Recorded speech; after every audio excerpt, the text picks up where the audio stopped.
সরকার টিকে থাকতে হলে ওসমান হাদির বিচার আদায় করে টিকে থাকতে হবে, জুলাই সনদ বাস্তবায়ন করে টিকে থাকতে হবে।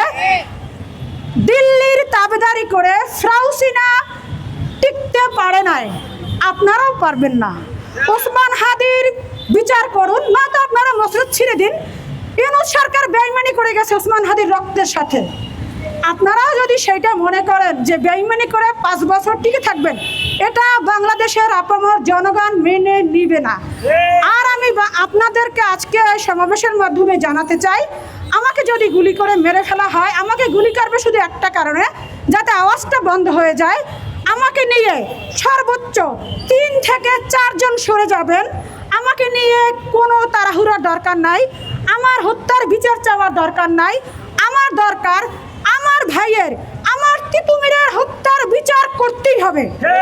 আপনারা আমাকে গুলি করা হবে এই জন্যই আমাকে নিয়ে সবাই ব্যস্ত থাকবে, ওসমান হাদির হত্যার বিচার ধামাচাপা দিয়ে যাবে। বাংলাদেশ হেরে যাবে ওসমান হাদির হত্যার বিচার না হলে। নতুন প্রজন্ম রাজনীতিতে আসবে না, মেধাবীরা রাজনীতিতে আসবে না। ওসমান হাদি শিখিয়ে গেছে মেধাবীরা কিভাবে রাজনীতি করবে।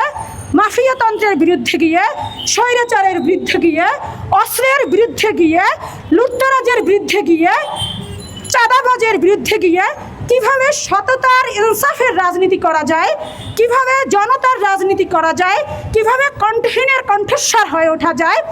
বাংলাদেশের রাজনীতিবিদদের মধ্যে যে সমস্ত বিশেষ ব্যক্তিবর্গ যারা মনে করেন টাকার দিক দিয়ে, ক্ষমতার দিক দিয়ে, অস্ত্রের দিক দিয়ে, আমি বলবো একমাত্র হেভিওয়েট হচ্ছে